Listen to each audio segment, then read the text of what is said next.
આગામી 3 કલાક માટે ભારે વરસાદની આગાહી કરી દેવામાં આવી છે। અમરેલી, જૂનાગઢ અને ગીર સોમનાથ આ સાથે રાજકોટમાં ભારે વરસાદની શક્યતા છે।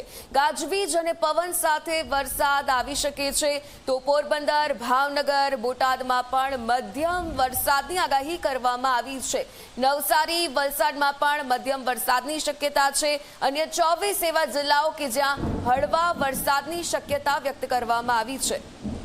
તો સતત વરસાદની હવે શરૂઆત થઈ ચૂકી છે। જુલાઈ મહિનાની શરૂઆતની સાથે જ સારો એવો વરસાદ વરસી રહ્યો છે। દક્ષિણ ગુજરાત હોય કે સૌરાષ્ટ્ર, તમામ વિસ્તારોમાં સારા એવા વરસાદની આગાહીની સાથે હવે આગામી 3 કલાક માટે પણ ભારે વરસાદ વરસી શકે તેવી આગાહી કરવામાં આવી છે। એમાં અમરેલી, જૂનાગઢ, ગીર સોમનાથ અને રાજકોટમાં પણ વરસાદ આવી શકે તેવી શક્યતા છે। આ સાથે પોરબંદર, ભાવનગર, બોટાદમાં પણ વરસાદની મધ્યમ રીતે આગાહી કરવામાં આવી છે। તો આ તરફ નવસારી અને વલસાડમાં પણ મધ્યમ વરસાદ વરસી શકે છે।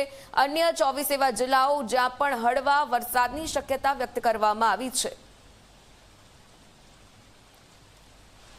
તો સતત વરસાદ વરસી રહ્યો છે।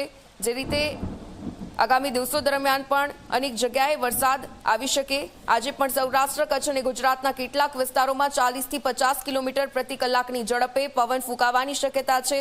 હવામાન વિભાગની આગાહી અનુસાર આગામી દિવસો દરમિયાન પણ અતિ ભારે વરસાદ વરસી શકે તેવી આગાહી કરવામાં આવી છે। તો સુરત, તાપી, ડાંગ, વલસાડ, દમણ, દાદરા નગર હવેલી અને સૌરાષ્ટ્ર અને ભાવનગર સહિતના વિસ્તારોમાં પણ સારા એવા વરસાદની આગાહી કરવામાં આવી છે।